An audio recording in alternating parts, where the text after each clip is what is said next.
Olá, meu nome é Gabriel Magalhães Siston, eu sou graduando do Instituto Federal do Espírito Santo, Campus Venda Nova do Migrante, do curso de licenciatura em Letras com habilitação em língua portuguesa.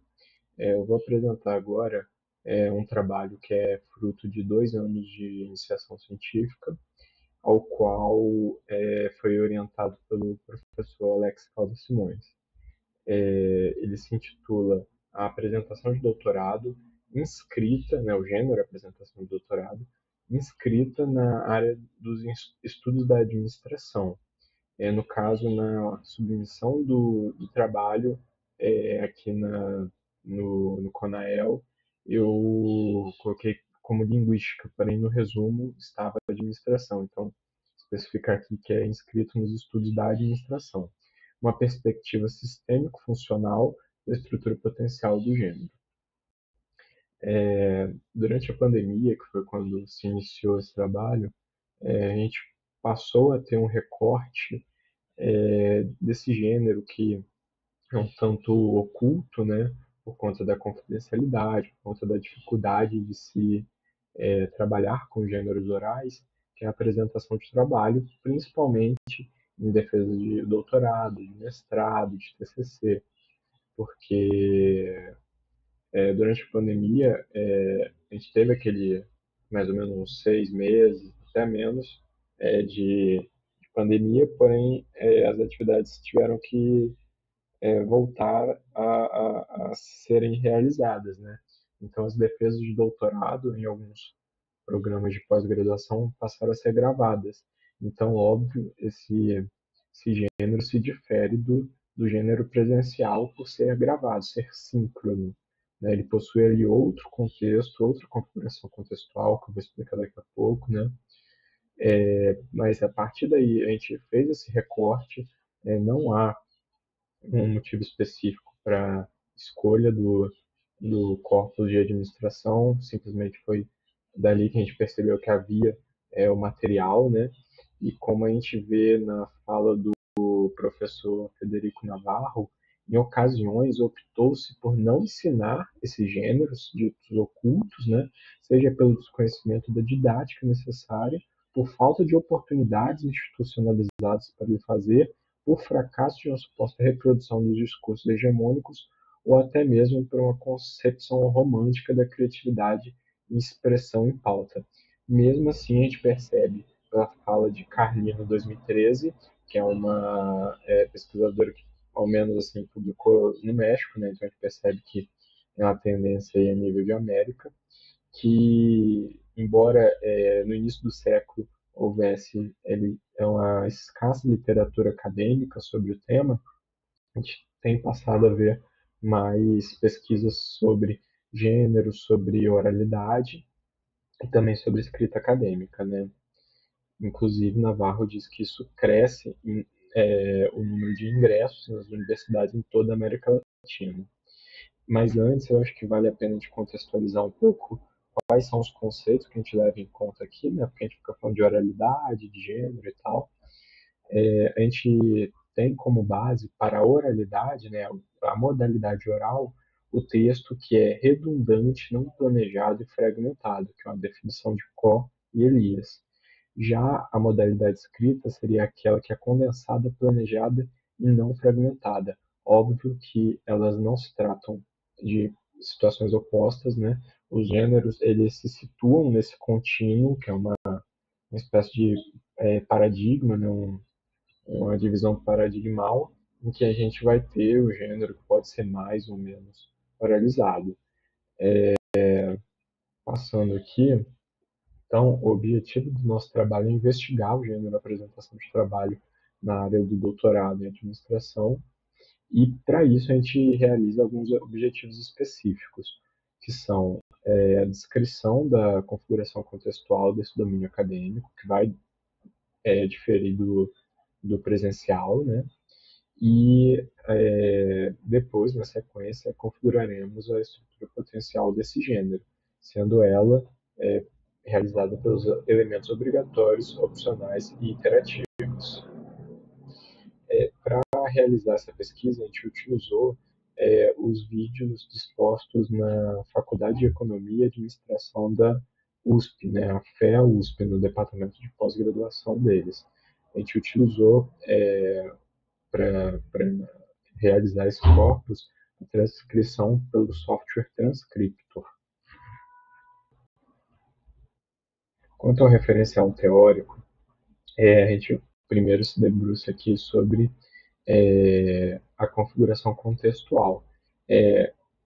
Para a Hassan, que é o nosso referencial teórico, a gente se pergunta três coisas relacionadas ao campo, às relações e ao modo desse contexto que está sendo realizado o gênero.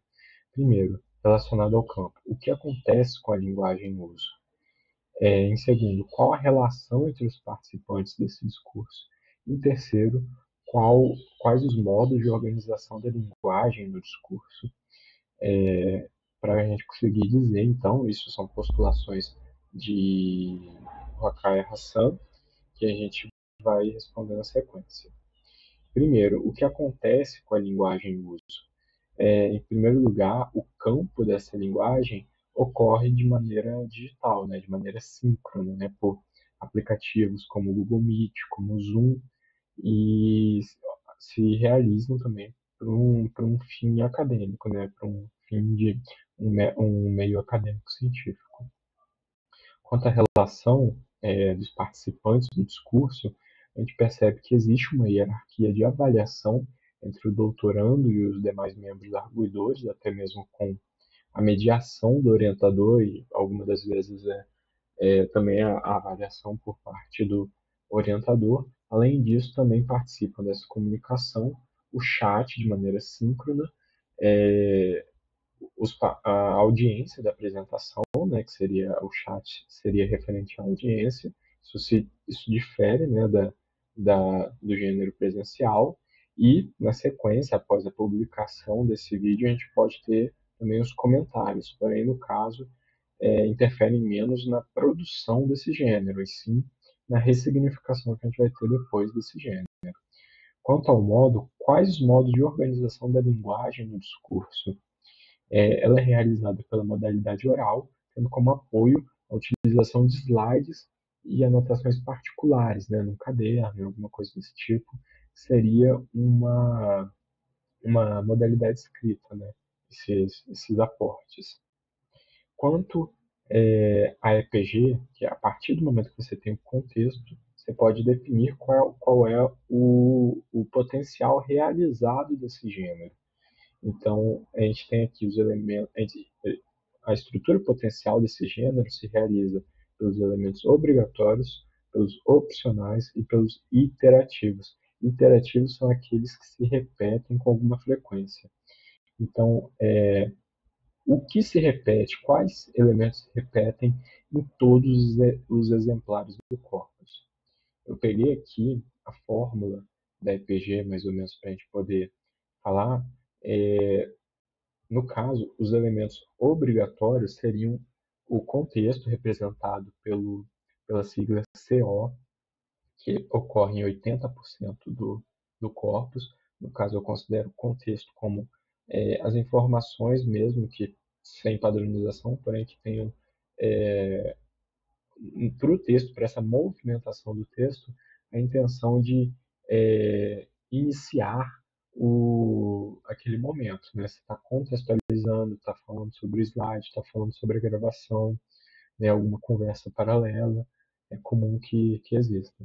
Existe a organização do texto, que é o momento em que o orientando dispõe para o público, para quem está assistindo, né, os arguidores, qual vai ser o roteiro que eles vão seguir ali tanto da fala quanto do slide. A gente passa a uma espécie de sumário, né? A gente passa a ter os objetivos em 80% do corpus, e óbvio que isso é uma interpretação do analista, né? Então, às vezes o objetivo pode estar implícito de outra maneira, porém, pela nossa interpretação, nós consideramos dessa maneira. Quanto à metodologia, apareceu em todos os corpos, e percebam, a gente tem aqui elementos relacionados à metodologia científica em si, né? Até bem semelhante ao do slide, mostrando que há uma relação entre fala modalidade oral e o slide, né, quanto à movimentação estrutural do gênero. A gente passa a ter a hipótese, a discussão e resultados, considerações finais e condução. Condução acho que seria o único elemento aqui que não tem muito a ver com slide, né? Seria a passagem de bastão ali do orientando para o orientador que vai fazer, né, esse papel de condução para os demais arguidores poderem falar, né, se tiver alguma pausa, né? Não é tão comum a pausa nesse momento, geralmente eles engatam direto, né? Mas como a gente pode perceber aqui, CO, OT, OB, a gente percebe que existe, né, uma linha do tempo desses elementos, e os elementos optativos, que são os que estão entre parênteses, eles, por serem mais variáveis, eles estão no início ou no final do corpus, né? O elemento de agradecimento, o elemento de organização do texto, né, que seriam, vou pegar aqui melhor, que seriam os elementos de optativos, né? A gente tem a organização do texto, a gente tem o agradecimento, a justificativa, a referência apareceu apenas em 20% do corpus, às vezes ela pode passar como slide, porém ela não passa como fala, né, como movimento estrutural do corpus. Já os elementos interativos são aqueles que se repetem várias vezes. Organização do texto, discussão e resultados, metodologia e justificativa. Ou seja, a gente percebe que esses elementos específicos, eles talvez tenham alguma importância a mais, até por conta do gênero ser, da modalidade oral ser fragmentada, né? Então, a gente percebe, a gente evidencia a presença da metodologia científica na apresentação de doutorado, além das características da oralidade, né, como, por exemplo, os movimentos interativos do texto. Bem, eu creio ter passado aqui mais ou menos o que era necessário, e essas são as minhas referências. Muito obrigado.